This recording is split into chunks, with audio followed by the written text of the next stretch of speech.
I hope you like weekend afternoon games because this is the start of a whole bunch of them. Hello, everybody. Welcome to the GCL Diesel Oil Stream pregame show. Tom Gazzola, Joaquin Gage, surprise appearance. Hernan, Salas, and our game analyst, Matt Kassian, will also be by. The Oilers taking on the Vegas Golden Knights this afternoon down at Rogers Place. We are live on location, Hudson's Bourbon Street. Come on down, say hello. Lieutenant Eric and his lovely wife, Danny, are also here. Rob from the Grove is here. I see Vance Van Vandervan. And, welcome, boys. Good to see you. All right. So we got some nasties in the house, and Colby and Jeff are pouring drinks. Jackie's here. It's going to be a fun time on a Saturday at Hudson's Bourbon Street, and hopefully the Oilers can add to the hoopla. Gager, hello. Hey, buddy. Hey, there you go. Those sorry, are my. geez. That's okay. I didn't want Hernandez. I was eating the frickles. The frickle. They're so good. I was crunching. So, yeah, good to see you, man. Mm-hmm. Kind of a busy morning. I had to hightail it from, yeah, I was from the summit. I came here early to do a little browsing, shopping. Yes. Didn't go well, so that's good. And then Eric's here, and I was like, hey, this worked out nice. Yeah, it worked out just perfectly. Well, I'm happy to see you. And we got Hernan back at ESTHQ. Of course, text us 780-218-9999. Get into the nasty chat as we get you set for today's matchup between the Oilers and the Golden Knights, Pacific Division foes.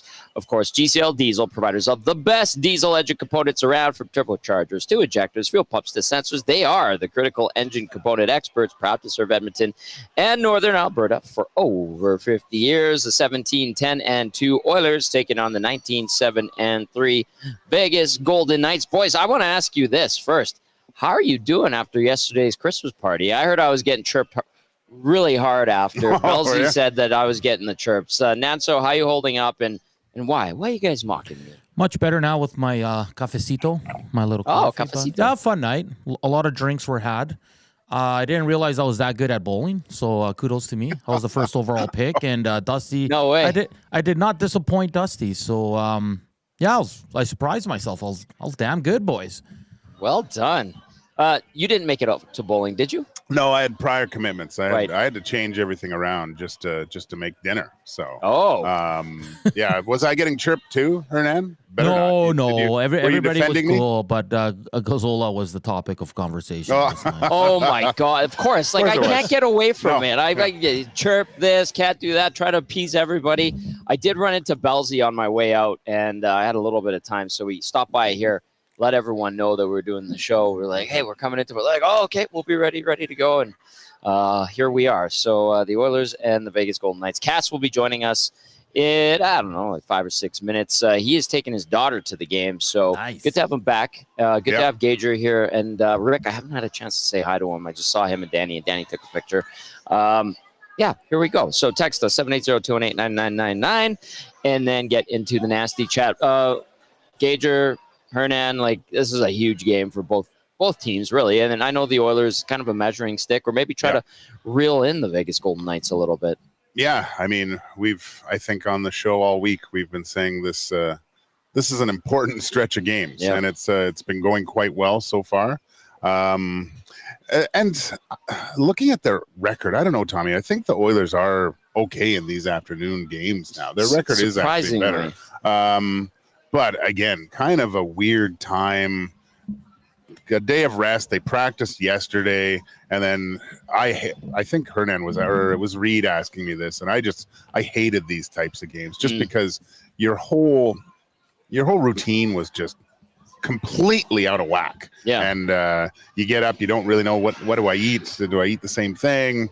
You just go to the rink and go right into it and play. It was always a little bit difficult, but it's the same for both teams. A little bit of advantage, I would say, maybe goes to Edmonton, just being a home game. Okay. Right? Okay. And so I think I'll sprinkle a little bit on Edmonton to win this. Oh, look at that via our friends over at CoolBet. Before we get to Nanso really quickly, Gager, I'd ask you, like, if you were starting in this scenario, 2:00 start, you guys came in from Minnesota a day ago, like, how would you prepare? I know you said the breakfast and you just get to the rink. It's like, got to play, but like, would you do some little things to kind of get you into game shape? I mean, you never really knew what to do. coaches didn't want you to lay in bed all day until game time. Yeah. So usually you'd get up, and if you were on the road and have a meeting or something, and go for a walk before. I would try to get kind of moving a little bit. I didn't want to get right out of bed and just go straight to the rink and start preparing that way. I wanted to get up maybe a little bit earlier, try to simulate as much as possible as an evening game. But things have advanced so much now, Tommy. They probably have special chambers that they sleep in. With lights. And stuff. And with that red light, they probably go ride the bike with red lights on them to get them prepared. I don't know, but it's something. I don't like it. That's why I like my hockey at night, Tommy. Yes, so do I. It's unique, and we're going to see a lot of this in the next few weeks here. Like I said, 3 straight Saturdays, 2:00 start. Then we have a couple Saturday Sundays like that too. Nat, so what do you think of all of this? Yeah, we keep talking about this stretch, and so far so good, right, guys? Beat Tampa Bay in a close one, and then you go into Minnesota where you haven't won since 2019. Yeah. And you give them a good whooping there, 7-1. So this afternoon I'm expecting much of the same. But I guess the big question is, and we'll find out probably in half an hour or so, 20 minutes, if Evan Bouchard's in, right? They did call up Josh Brown last night. That's a big drop-off if Bouch can't go, guys, right? And no disrespect to Josh Brown once again, but it is. He's a top-pairing defenseman, runs your power play, so it's going to be an interesting one. If Bouchard's in, I'm expecting the Oilers. They're gonna have some fire. You know why, guys? Because this team, they just can't seem to get over that hump. So if they play like they have in the last 4 or 5 games, guys, I think the Oilers will be fine, and they'll have a great opportunity to win this game. Evan Bouchard situation, the knee, Josh Brown getting called up, Regula not being ready. It should Oilers fans be concerned? And then how much of a sigh of relief on the flip side, Gage, yesterday when we heard from Chris Knobloch that it's not expected to be long-term, although there's still no Victor Arvidsson. Yeah. This is, I think it's a little bit concerning, but for when Coach Knobloch said it was 50-50, I'm thinking, okay, he kind of tweaked something. It's not, by all accounts, no one saw him leave the arena in a boot. Usually, so I don't know. It was a pretty quick turnaround. I'd be surprised if we saw Evan Bouchard in the lineup tonight, Tommy. I think if it's still lingering, you called up Brown.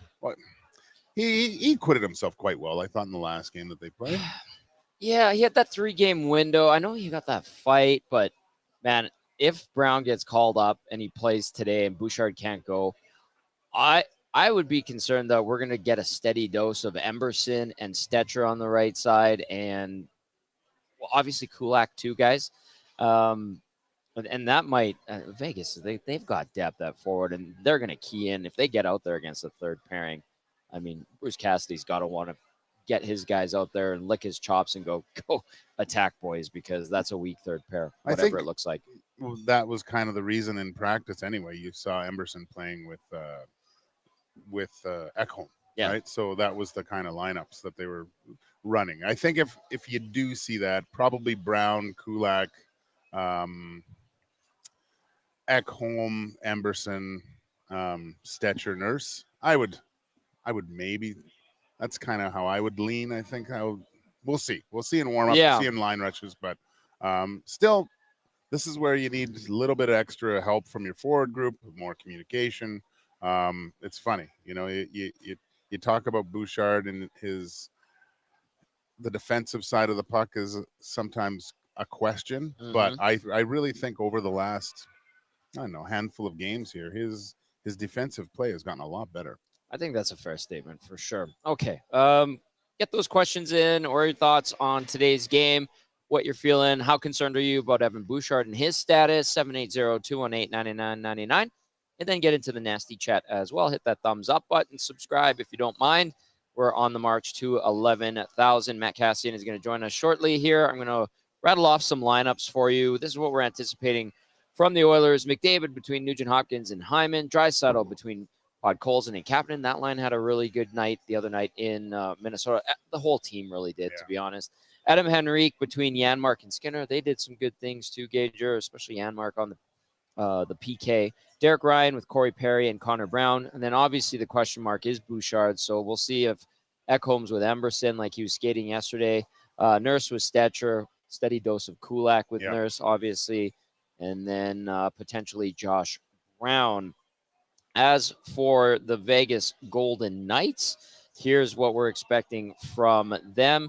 Eichel between Barbashev and Stone. So Stone's back. Carlson between Howden and Dorofeev. Hurdle with Holtz and Olofsson. And then Nicholas Waugh between Tanner Pearson and Keegan Colasar. How much of a difference maker is it having Mark Stone back in the captain, the heart of the team? We didn't see him last time. Well, just imagine if he's he's as important to the team as if Leon or Connor were out of the lineup, right? This is good point. He adds another dimension to this team. A true leader, physical, can put points up on the board. Yeah. Just seeing what he did in the playoffs a couple seasons ago, you know the importance of this guy. It's best on best here, which I like. You talked about the Minnesota Wild not having a full lineup, those excuses. Now they get a Vegas Golden Knights team at full power here. So let's really see how the Oilers can respond, and if the Vegas Golden Knights can handle the Oilers' recent play. That's really good. That's a good point. Both teams on 4-game heaters right now. The Oilers just stacking them up on a really good stretch, trying to reel in the Vegas Golden Knights. On the back end for Vegas today, we're expecting Braden McNabb with Shea Theodore, Noah Hannafin with Alex Pietrangelo. This defense is really good. Nick Hague with Zach Whitecloud, and our starting goalies, or anticipated starting goalies for today's tilt. One of 15 games on the schedule, by the way. Busy day in the NHL after a very quiet evening yesterday, just that Ottawa-Carolina game. Where the heck is it here? I'm looking for it, boys. I'm looking for it. Gager, did you see it? I did not see it. I was looking too. Scrolling up. You're quick with the fingers. We're anticipating Stu Skinner and Aiden Hill. There's a joke there that we're not going to touch. We're just going to leave that one alone. As for Stu Skinner's numbers, if he is, he's going to start today. 10-7-2, 281 goals against average, 895 save percentage, one shutout this year in 19 games played. Skinner versus the Golden Knights, not bad. 4-3-1 record, 273 GAA, 895 save percentage. Gager, anything on Skinner and what to anticipate, how he's probably preparing for this one? No, I think he just wants to, if I'm Stuart Skinner, just keep rolling, right? Wasn't the best start of the season, but now his game is really rounding into form, I think. Another opportunity to get a little bit of revenge from the last game. Yeah. Both goalies were really good with Aiden Hill kind of edging him out at the end. I didn't think the Oilers did a good enough job to kind of take his ice away from him, get in the eyes of the goaltender, make life a little bit difficult, but that's the real strength of the Vegas Golden Knights, isn't it, Tommy? Their defensive structure, how to break into that house and create second and third offensive chances. Hill with that shutout last Tuesday it was. Aiden Hill, by the way, 13-4-2 this season through 19 games. The 28-year-old has a 259 GAA, 904 save percentage, 2 shutouts, including the one against the Oilers.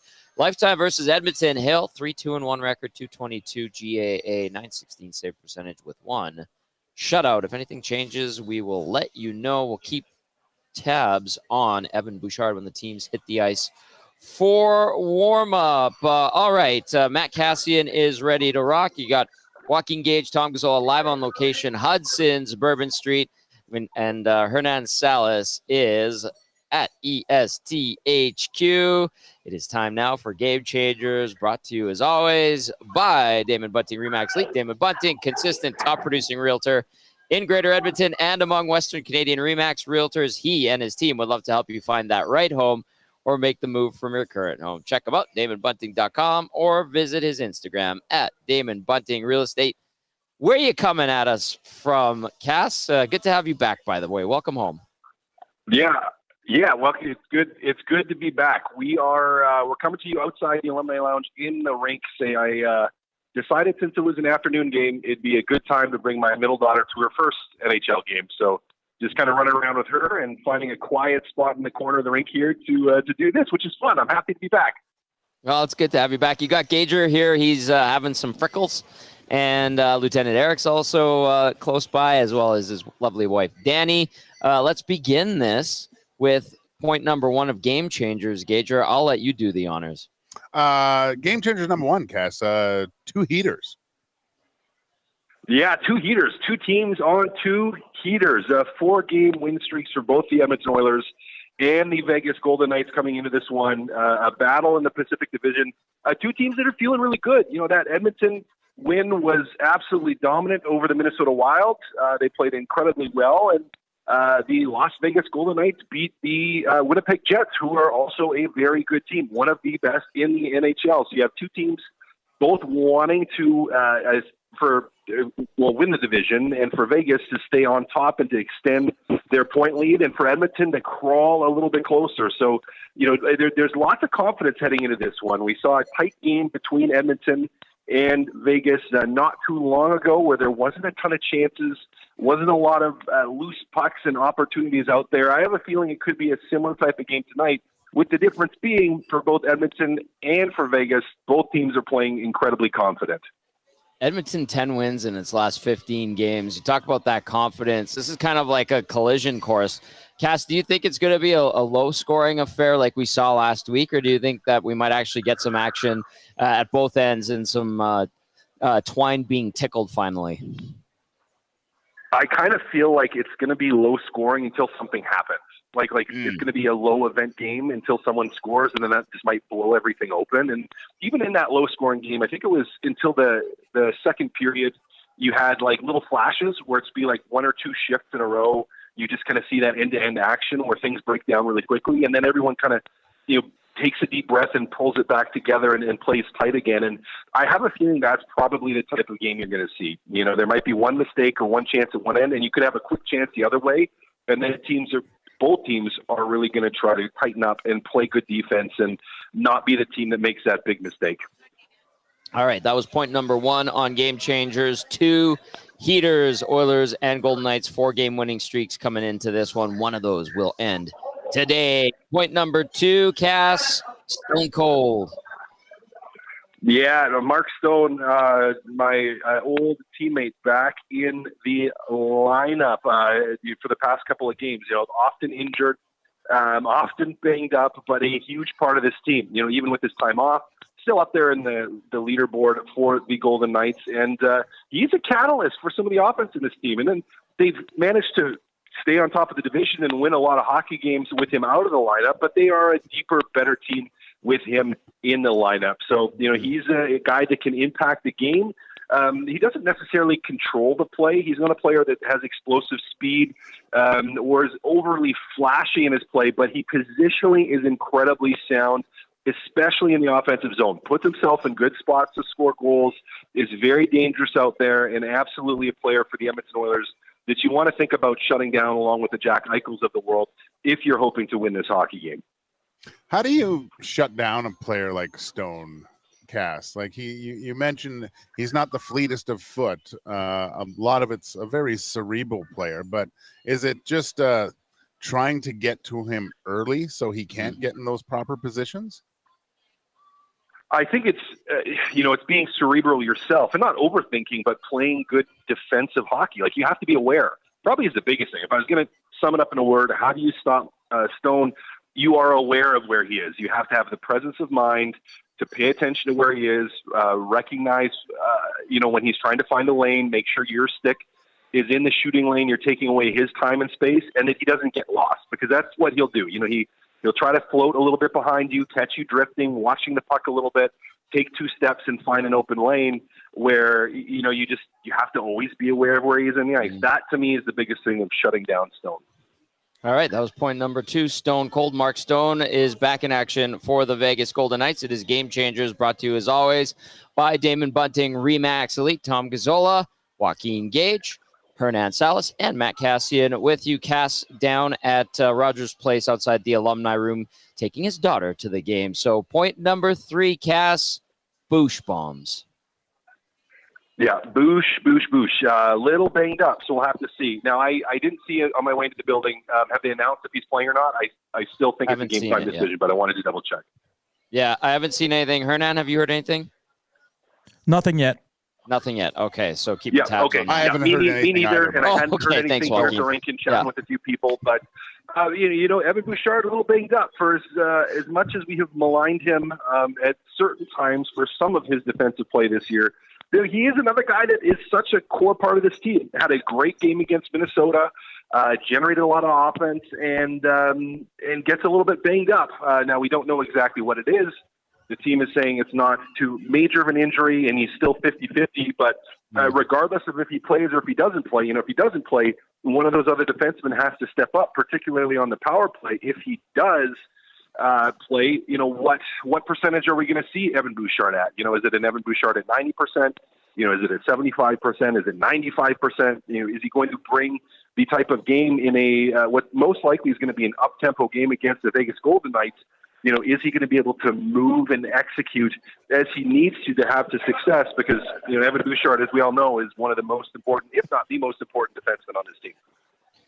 Cass, last game against the Vegas Golden Knights, I would say that the Edmonton Oilers had the majority of the play, especially in that third period. But there wasn't a lot of, great scoring chances. I counted one or two. The Vegas Golden Knights just seemed to control that house. How do the Edmonton Oilers break that down and try to find some chinks in the armor of this really good, strong Vegas Golden Knight decor?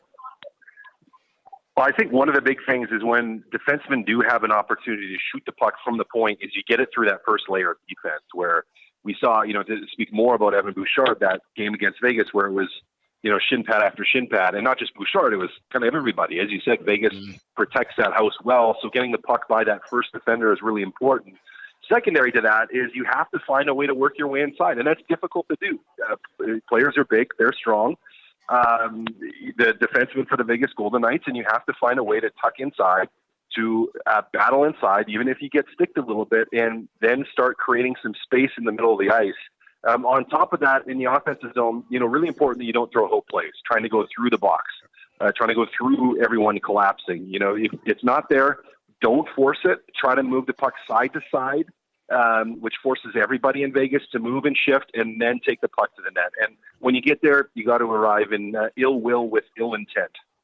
I like that. Ill will and ill intent. We'll see if the Oilers can make that happen. Okay, Cass, you have your daughter Callie with you. It's her first game. What is the procedure? Because I feel like you just did this with another one of your girls recently, taking her to her first game. Yeah, well, she's got some food. She's going to get a ton of popcorn, and she's going to get a jersey. So that's the big one. She gets to go pick out a jersey for her first game. So it'll be, an eventful day for a little Cal Pal. There's lots of gauges left, Cass, so don't worry about it. We'll find one. Yeah, do you need it signed? I know a guy. Just to make it more less expensive. It does. It drops the value. It drops the value a little bit, but it's sentimental value. You can't put a price on that. No, exactly. That's love, baby. That's love. Cass, good stuff. Have fun with Callie, and we'll catch up with you on the post game. All right. Sounds good, guys. Look forward to it. Thanks, brother. There's Matt Kassian, our game analyst. He's back from his trip, and he's got his daughter at the game. That's still got to be pretty cool. First. He's going to do it 3 times with his 3 girls, but do you remember taking your kids to their first games? Yeah. My son to his first games. Yeah, he tried his hard, and this is in the old building, but he was trying every stoppage. He jumped up and started dancing, trying to get onto the screen. Right. So now not so much. The big crowds kind of bother him a little bit, but I gotta, if I am able to go to a game, somehow my daughter can sniff that out like a truffle pig, and I have to take her. So, and she's quite boisterous and enjoys going to other games more than anyone else in my family. She wears the Gage jersey, right? She did wear the Gage jersey, yeah, with a woman actually asking if my daughter was my wife at one game, which was completely embarrassing, but yeah. So, oh man, did anybody say anything about the jersey though? Well, no, she said afterwards. She said, "Well, sorry. I figured it had to be your wife because who would wear that jersey?" And she just ripped me twice. I was like, "Thank you for that." And then she felt really bad about it, but I laid it on a little thick. Oh boy, Nanso, poor guy. Hey, poor guy. Hey, I'd wear a Gage jersey. I'd wear one. Yeah, hell yeah, exactly. Yeah, I wonder who had more margaritas, Cass's trip to Mexico or YouTube Treb last night. Oh, how is Treb, by the way? Belzy said that he was like, "I love you, buddy." Oh yeah, there was a lot of love. There was a lot of love. Good. A lot of love, a lot of hugs last night. Yeah. What's going on there? What's going on there? Well, I got here late because I had to come from Nisku, and Jackie's got the banner. I was setting up lights. Yeah. So that's why. Oh, nice. It is not a quick jaunt from Nisku to Hudson's Bourbon Street, but especially not at Christmas time. Not at Christmas time. I was like, oh my God. How's the mall there, boys? Is it busy? It's shoulder to shoulder. Yeah, it is busy, but good vibe in here at Hudson's. And I saw Steve walk in, so good to see him. Jackie's helping out with the banner, which I appreciate. Lieutenant Eric's over here. How's he doing? He's rough. He's rough? He's rough. Okay. Yeah. He hasn't even said hi to me. Danny said hello a couple of times. Tommy Rabella is also here. And Vance Van we're getting reports that VR Montenegro and Rip City Step, who won tickets to the game from Boston Pizza Westgate via Molson, they got to do the tailgate. It started at 11. Holy smokes. And they're on their way to the game. And VR Montenegro is like, we won so many prizes. Can we store them at your place, Tommy? Not Vance Van Vandervan, but VR, you're going to have to ask Awanik to let you in because he's the one who is there. All right. Get those texts in 780-218-9999. Gazzola, Gage, and Salas with you. We just heard from Matt Kassian. Do you want to throw out a question of the night, Nanso? Sure. I really don't have one right now, but I was just I wanted to wait to see if Bouchard was in. Is that okay with you guys? Because I think it'll change the question, right? Yeah, absolutely. And I think we're minutes away from finding out here what the lineup's going to look like. So, is there a case he takes warm-up guys and then they decide? I think so. Yeah. They're probably, because he didn't skate yesterday, right? Yeah. So, I would be... But that's always tough too, because especially with whoever's going out there, okay, you might be in, you might not be in, and someone goes out there and he skates around, looks pretty good, but then comes off, says, "Yeah, I can't go." Mm-hmm. So, and then the coach said, "Yeah, you're in." I hated moments like that, playing just that uncertainty if you're going to play or not. I'd much rather prefer to know beforehand, because warm-ups it's a kind of a big part, although it's not, it's not a do or die. Sometimes it was with me, do or die. If I didn't stop anything, I thought I went back into the dressing room and told him, "Hey boys, you might want to block a few tonight. I'm not feeling it." But that's very honest of you and not reassuring at all. Yeah, but then there's sometimes I stopped everything and then I just sucked. So it was so weird. But I always liked going to warm up, even as a kid. I was going to an NHL game and watching warm up because you start to learn the tendencies, the superstitions, you could record it and everyone does the same thing. From Stuart Skinner to Connor McDavid to Corey Perry, they all do the same little rituals before the game, and that's just part of your preparation before it, right? So just not knowing if you're in can kind of throw that out of whack. I have a question for you in regard to warm up. Like as a kid, I used to love to go and see those things. Who's handling the puck? Who is the guy that would make the passes? It is pretty neat. And I would count how many pucks would be out there. I'm like, oh, my games we only have like 15 pucks. They have 40. Yeah. And I would be like, what happens if a puck goes to the other side? Do they go get it? No, you leave it. But that's things you think about when you're a little kid, right? Yeah. And how much of it for you in warm up was it for show because you got the crowd there, the music's playing, the lights and the cameras are on, and then how much of it was preparation? Because I feel like there's some guys that probably slick back the hair, chew on some gum, stare at the crowd for some pretty ladies in there. Yeah, there was depending on where you were, there was some wandering eyes, I think, at times. But to me, Tommy, I was pretty focused. Like, I was the same way. I had a routine that I did, whether I played or where I didn't play. Like, Okay. It was exactly the same. It was funny. I remember Jason Bond Sr. He probably spent more time slicking back his hair and making sure that looked good before going out there for warm up than he actually did preparation for the games themselves. It didn't really show bad. in any of his stats at all, especially in the NHL. Pretty bad. Yeah. But no, I mean, look, they say hockey players are superstitious, but I don't think it's superstition. I think it is basically just the trying to get into that rhythm. Oh, That rhythm and we're gonna get things done. Hello, big boy. The banner's out there. I'm sorry, I couldn't put it up. How are you? How are you? Are you Big doing dog. okay? I'm doing better now. Okay. Oh, right. Sweet. Good. Well, you and Danny have a lovely afternoon. Good to see you guys. Stay out of trouble. All right. There's Lieutenant Eric. I like how it's. I'm doing Danny. better now. Yeah. He said the after the margaritas, what was it? Caesars at the bowling alley didn't mix. Ooh. That was I think like the Royal Rumble in the belly. I think. I think I bought a round and he had a double Caesar. Oh my God. Oh boy, oh boy. Oh yeah. Ooh, that'll do it. That'll do it. All right. Text us 780-218-9999. Get into the next. Nothing yet, Tom. Nothing yet. Well, no, all good. Don't worry about it. We'll get to the Bouchard update as the Oilers and the Golden Knights are going to hit the ice for warm up in about 5 minutes or so, and then we'll have an idea of who's playing where and if Evan Bouchard is indeed good to go. Mary texting in. Hey, Mary, good to hear from you. She says, I like the little mind games like shooting pucks into the opponent's warm-up area and the standoff as to who is the last on the ice. It sets the tone. A good point. Like, yeah, there are those guys that, you know, they watch and they go off last and this and that. It's not as there's not as much intimidation as there was back in the day. Like when I played Major Junior, I believe it was the Dave Manson rule because we couldn't warm up at the same time. Like we had the whole ice to ourselves. Right. There would be riding the they would be riding the line and stuff like that. And sorry, I saw some friends there. Teammates or friends? No, old friends. Oh, old friends.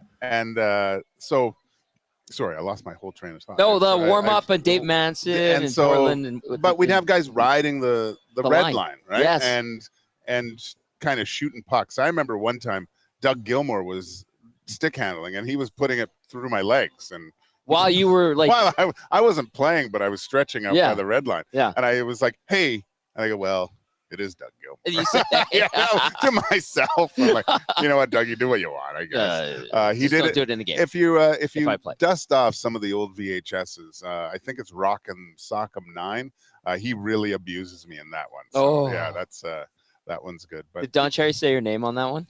Gosh, no, Tommy. Oh, yeah. But you have. He was talking about Doug Gilmour, how great he was. Yeah, at my expense. Yeah. But no, and you know, shooting the pucks. A tough guy standing at the red line. If one of their guys crossed over, there was a shot puck in his feet. Or I like that. Yeah, it was great. It got guys like it wasn't territory. You don't.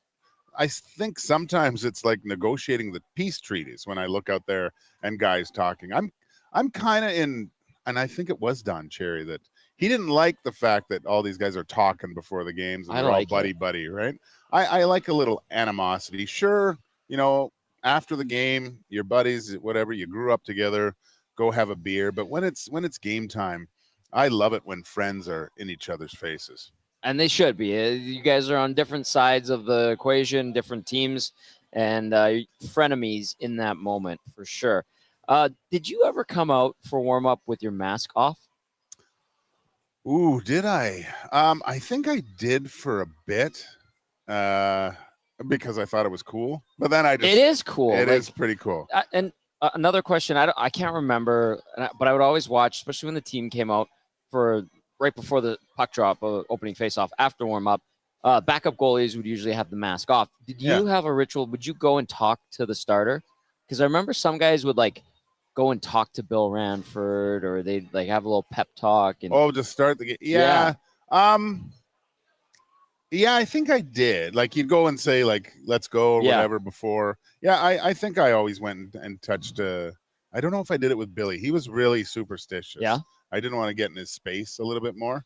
You know, it'd be funny if you skate up to him and you're right in his face as you get ready. You're like, Bill, you look really good today. Yeah. Pretend like I'm saying something really important to you right now. Yeah. Okay. I think when Billy got injured and it was myself and Fred Brathwaite, I remember I was playing one time. I think Freddie came over to me and he's hilarious. Yeah. He said something along the lines of, "Hey, look, I had a ton to drink this afternoon. You better play well because I can't play." And I go, and I'm sitting there trying to be so focused. Try not to laugh. But it was great because a little levity and a smile and okay, let's get to work here. So great teammate, Freddie Brathwaite. Oh my God, I love that. So good. Good teammates right now. Rip City Step and VR Montenegro sending pictures from their experience at the game and through BP. There's a $25 GC that VR Montenegro. That's his first game at Rogers Place that he's going to. He used to work at Rexall in security. This is his first time. So Rip City Step said his wife didn't want to go, and they went to Fox Coffee just a couple blocks south of Rogers Place. Looks great. Delicious coffee and great partners for us over at Hello Hockey. So boys, have fun. We've got some nasties here on location. We've got Tommy Rabella, who's back in town. Vance Van Vandervan. Rob from the Grove is here, and we just had Lieutenant Eric and his wife, Danny. It's Tom Gazzola and Joaquin Gage live on location, Hudson's Bourbon Street. Come on down. I'll be here for the game. Gager's busy, but he's lending some time to the pregame show. We heard from Cass, and then Hernan is at ESTHQ. Got some news. Information for us, Nat, so go for it. Evan Bouchard is on the ice for warm-up, appears to be playing tonight. Same defensive pairing, same forward lines for the Edmonton Oilers. Okay, concern. That's good news, but concern about the knee that we think it might be. Yeah, because when he was injured, he looked like Peter Griffin when he hurt his knee there, right? So, no, it's good. I am one of those stinger injuries. You think it's worse than it actually is. Mm-hmm. Obviously good enough to play. And look, this is an important game. And when you see who the next opponent is, Vegas Golden Knights, potential Pacific Division, matchup after game 82 here. You want to play in these games. You want to be a difference maker in these games, and you want to get them back a little bit. You got to establish winning against this club. I guess it is Hill versus Skinner. Go ahead, Nancy. Sorry, I was just going to say, I guess he's still a game time decision. He's in the warm up though, right? But if he's taking regular reps, with Ekholm, that's an indicator he's playing. Now, if he's backing out of those, sitting by the bench, firing pucks into the goal, backup goalie skates like Doug Gilmour did to Joaquin, not a good sign. But that would be a good indicator. All right, you had a question of the day in regard to if Bouchard was good to go. Do you want to fire it out there? Well, my question was going to be how much will this impact the Oilers? But he's playing. So I'll flip my question and just be like, what do the Oilers, just very simple, guys, what do the Oilers need to do here to get over the hump of the Vegas Golden Knights? Like, what do you think it is that they can't beat this team? Because the last game, guys, they probably should have won that game. They missed two wide open nets. Both guys fanned on it. The game here months ago, they blew it in the last 5 minutes. So what is it? Is it a mental thing?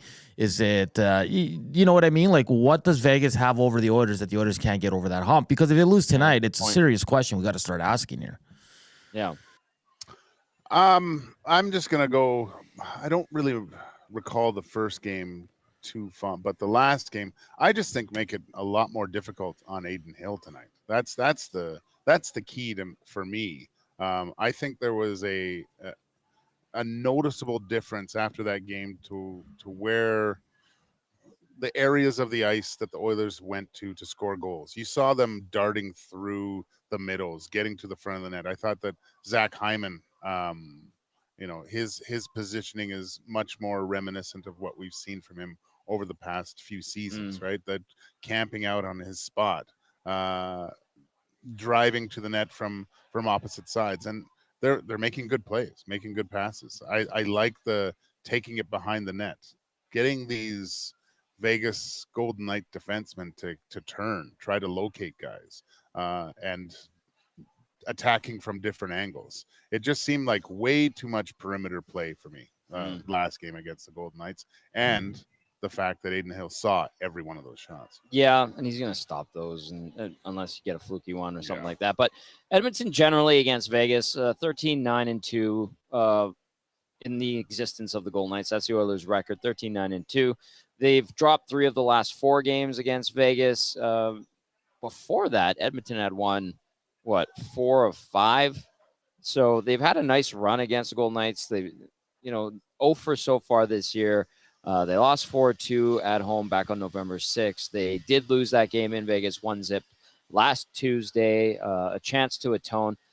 I've been saying this the last couple of days, Gager. I think just for the mental psyche of the Oilers, just to beat the Golden Knights. I know they get a couple cracks at them, including this afternoon. But if they do meet in the playoffs, and there's a good chance it could happen, I think just for the Oilers to know that there is a path to success against Vegas, and they proved it, can go a long way. Now, a different story with Vancouver last year. People would be like, well, the Oilers got swept by the Canucks last year.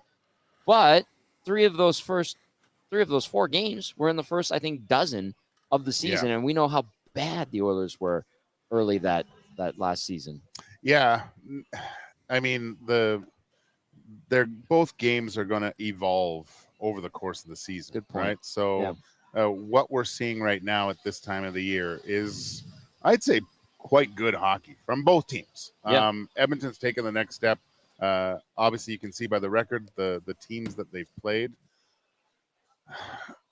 What I want to see, because even you mentioned it before, they kind of dominated that third period, right, against the Golden Knights last game, and they kind of hung on. Hernan mentions it too.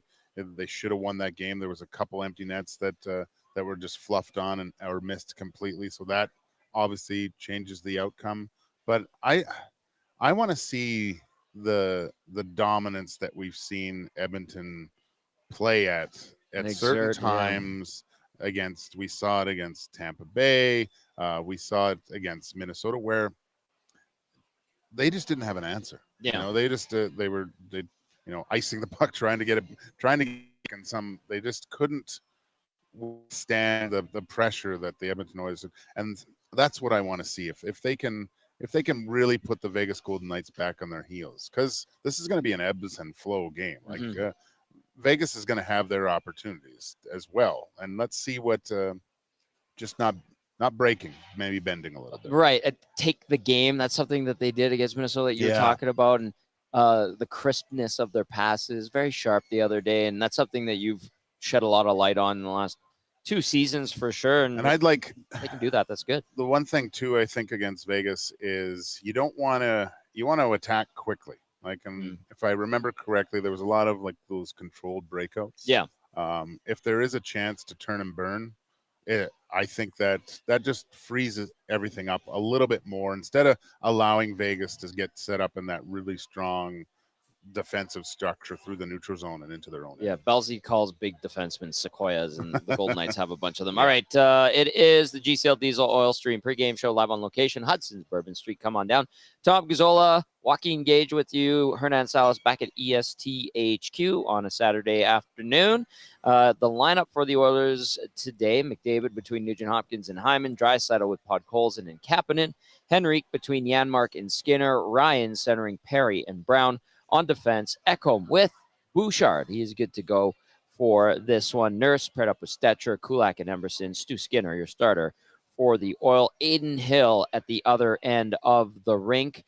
And we do need to get to the Advantage Sports Medicine injury report. And I was delaying this because we were waiting to see if Evan Bouchard would be good to go. So at Advantage Sports Medicine and Physiotherapy, they treat you like the pros. Our multidisciplinary team includes sports medicine physicians, along with highly skilled physiotherapists, strength and conditioning coaches, and massage therapists. Whether you're recovering from an injury or looking to enhance performance, they treat you like a pro using the same locker room approach. Trusted by the best in the game, getting Bouchard back on the ice for the Oilers. So the injury report for Edmonton: Victor Arvidsson, IR undisclosed, Evander Kane, IR abdominal surgery, and Alec Regula, I think, is still nicked up as well. Eventually, we'll see. I was told maybe there's a conditioning stint there, or maybe they just get him up and running, but they'll have to determine that. And then for the Golden Knights, they've got some injuries that they've been contending with. Ben Hutton, IR upper body, and they have Lucas Cormier, Jordan Gustafson, Jakob Demick. So those are mostly Henderson Silver Knights guys that have been out since the start of the season on the IR. Just really quickly, we briefly touched on it, and I don't know if you saw, but Robin Leonard had like some posts last night.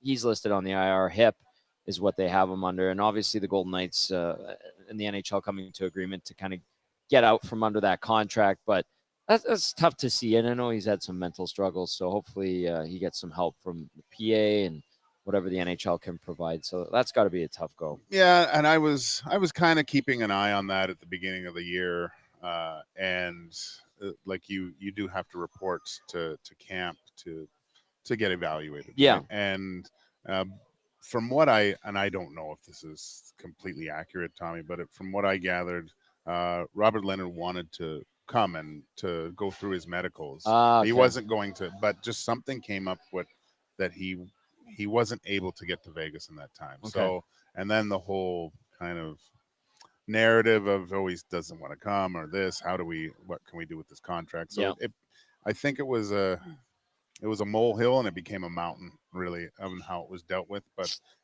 hopefully it just gets resolved now. And Robin Leonard, who was a really good goalie, gets the help he needs and just starts the second part of his life and enjoys himself. Well said, Gager. Well said. All right, we got a few minutes left here. Nanso, anything on lineups that you want to point out, or even touch on the Robin Leonard thing? No. I mean, yeah, it's an interesting situation there, but Liquid Beaver says to the question of the day, Oil have to get to the middle of the ice more against Vegas. Way too much perimeter play last week against the Knights. That's a good point too. But I also think it's easier said than done, right? Vegas does an excellent job.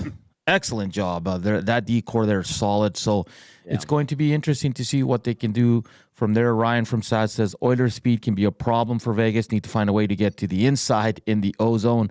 Feeling another big game from Leon tonight again. From Leon's line, sorry.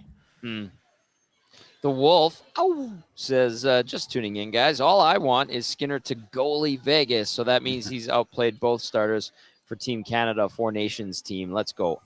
From the Wolf. Good point by the Wolf. Yep. Binnington and Hill. Montembeau, forget about it. I mean, I don't really. I mean, this you can't tell me that Stuart Skinner doesn't look down to the other end and know that, this is the probably most likely going to be the guy starting for Team Canada. I would say right now. It's who knows with injuries or whatever happens, but I think actually Stuart Skinner's done a good job of getting past all this, because it seems like once the team was announced, his game was coming around, but it's gotten a lot better. So he can just kind of focus on himself and the Edmonton Oilers' progress. But little extra motivation, right? This is a team that knocked you out a few years ago. Yep. This is the guy that they picked ahead of you to guard the net for Team Canada. There's a lot of things, and you haven't beaten them yet this year. Right. So this is a lot of things that you can put in the back of your mind and try to accomplish. Look at these numbers here, guys. I'm just looking at Stu Skinner's game log. 955, 935, 938, 964, 941. Then he had the 808. A lot of people were texting in 808 on November 21st. Yeah. I was like, yeah. He got shelled for 5 against Minnesota, but he hasn't allowed more than 2 goals in 1, 2, 3, 4, 5 games. And then prior to that, in a 931 against the Sens. Not only the numbers, but look at the teams that he was playing against. I know it's kind of an outlier with the Rangers because they were struggling, but even looking back at that game, that wasn't the easiest game. The Oilers did kind of dominate, but still, those are the top teams and some of the top teams in the league that you're having those numbers against. It's not Rangers good enough, one. guys. Stop it. Stop it, Ned. So there's the Latino heat. We all know. I'm kidding. I think he's been great. He has been very good. Pickard, great the other night too, by the way. The Rangers game, that was at the start of, they're in the slide, obviously, and they trade Trouba, their captain, and there was a mess there, obviously, too. But that was the first time that Jonathan Quick lost this season. Yeah. And the Oilers, I think they did it to him last year as well, where the Rangers came into town around the same time of year. They started Jonathan Quick. The Oilers shelled them, and then they got to them again this year. And I don't know, maybe it added to the downfall of the Rangers, but I don't know if the Rangers were in that same kind of funk then that they're definitely in right now. Yeah, no, I mean, I'm trying to think. I think Jonathan Quick, he hadn't allowed more than 2 goals. He was having an excellent start. He was like 4-0-1. It was and he had a pretty good first period. Yeah, I was like, wow. But they broke the dam, so to speak. Mm-hmm. They have to do that same type of thing, I think, tonight. Like, just don't let Adin Hill get rolling. Start feeling good about himself. Yeah. How do you do that? You know, you obviously want to score early, but you just want to make life difficult for him. Low to high plays. You've seen a lot of this with Edmonton over the last little bit. Some of these really nice goals is puck possession from high to low with a quick pass back up and a shot, right? So really having to make the goalie try to locate where the dangers come from. It's hard when you're looking behind you, and then you got to look forward too. Side to side, you can kind of, with your peripheral, you can kind of see and take it all in, right? So it's just another way. Some goalies just have really good side to side movement. I would put Adin Hill in those categories where he's a big body. He's pretty good on his feet. He's structurally sound. So his left to right to left is it's impressive. You and Hernan were talking about this yesterday, and I just, for those that weren't listening to EST Afternoons, you should be, first of all. Great show.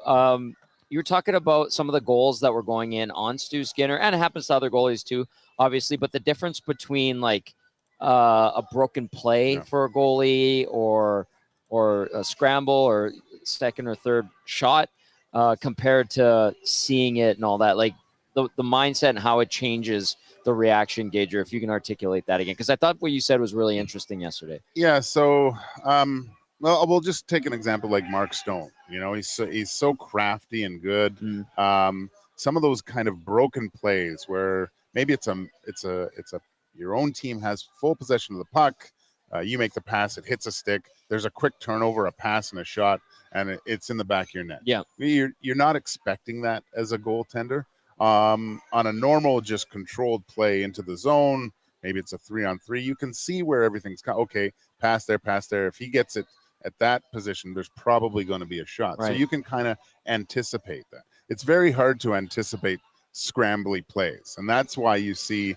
I'm losing I think it was Connor McDavid's goal. He went 5-hole that just completely caught the goalie off. Was that Binnington? I think it was Binnington, and it was or Vasilevsky. It was Broberg's bad pass, and it got deflected. Yeah, Binnington. And then it went That's boom, boom to end.